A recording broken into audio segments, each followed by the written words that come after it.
Assalamualaikum warahmatullahi wabarakatuh.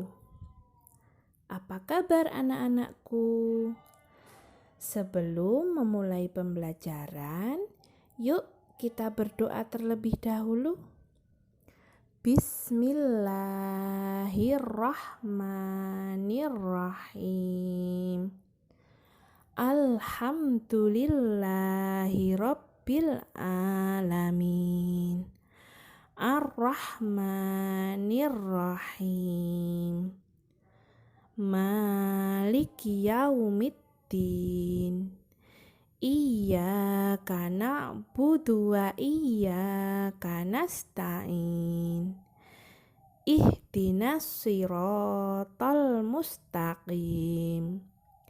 Siratal ladzina an'amta alaihim ghairil maghdubi alaihim waladdallin.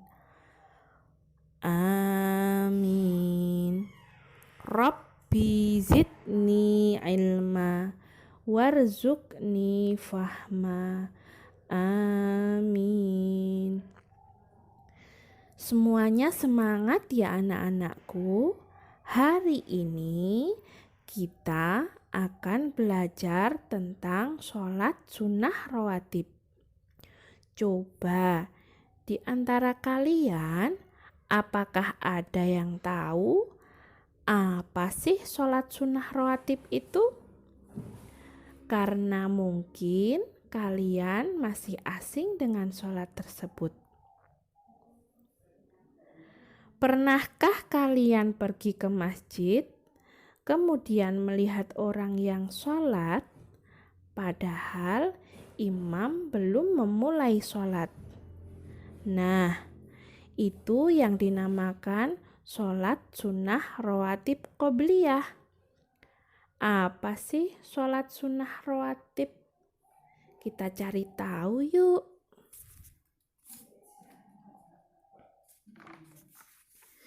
Banyak sekali amalan sunnah yang bisa kita kerjakan untuk menambah pahala ibadah wajib.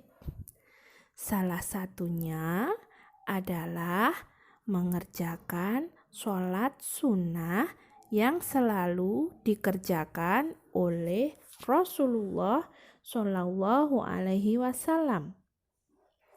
Dan bisa kita amalkan pula, yaitu sholat sunnah rawatib.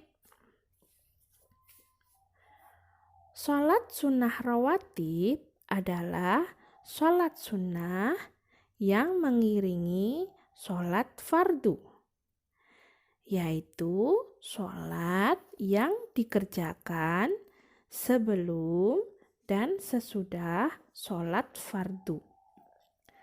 Sholat sunnah rawatib yang dilakukan sebelum sholat fardu dinamakan sholat sunnah qobliyah. Sedangkan yang dilakukan sesudah sholat fardu disebut sholat sunnah ba'diyah. Hukum mengerjakan sholat sunnah rawatib adalah sunnah, yaitu bila dikerjakan mendapat pahala, sedangkan apabila ditinggalkan tidak mendapat dosa. Akan tetapi rugi jika tidak melakukannya karena tidak mendapatkan pahala. Nah, anak-anakku, bagaimana ya sholat sunnah rawatib itu? Sholat sunnah rawatib ada yang sering dilakukan oleh Nabi Muhammad SAW dan ada juga yang jarang dilakukannya.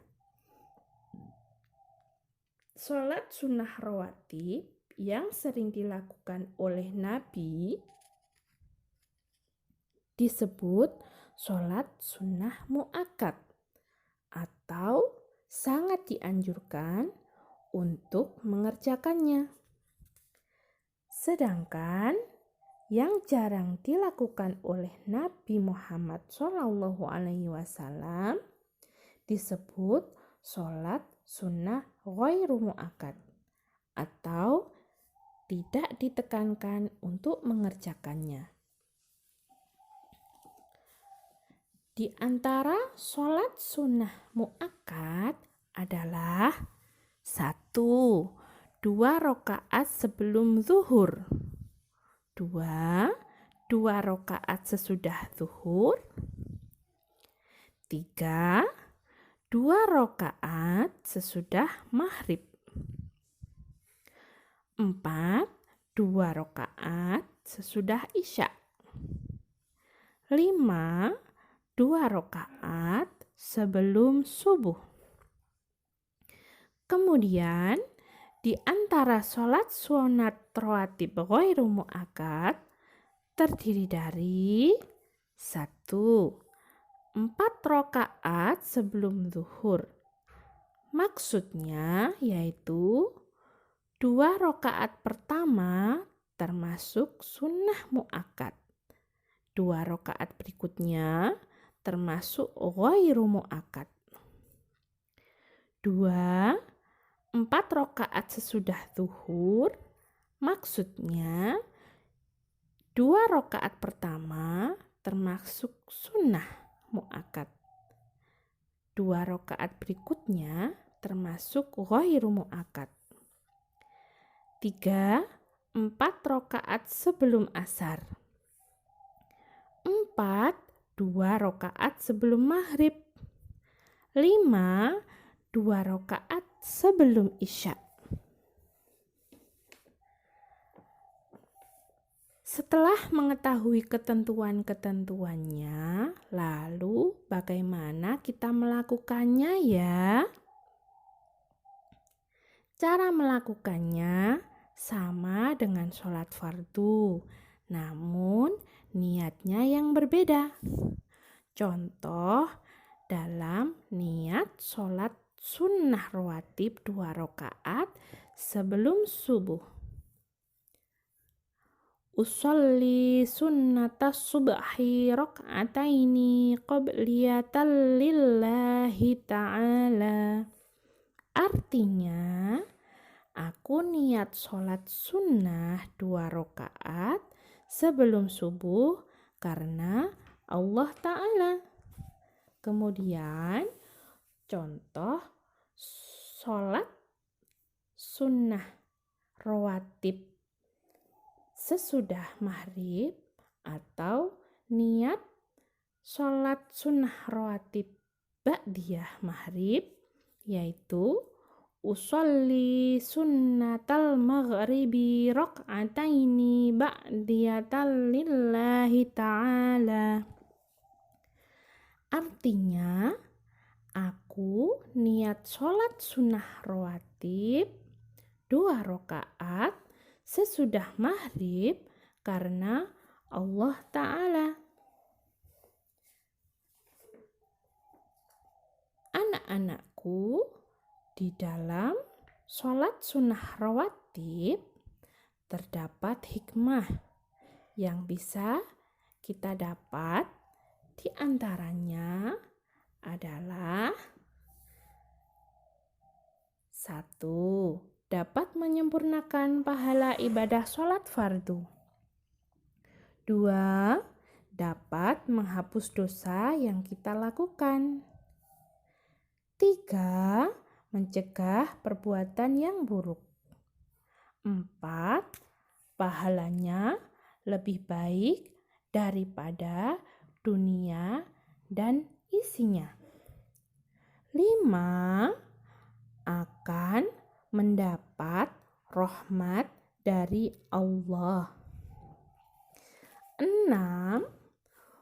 Bagi yang rutin mengerjakan sholat sunnah rawatib 12 rakaat dalam 1 hari akan dibangunkan rumah di surga oleh Allah.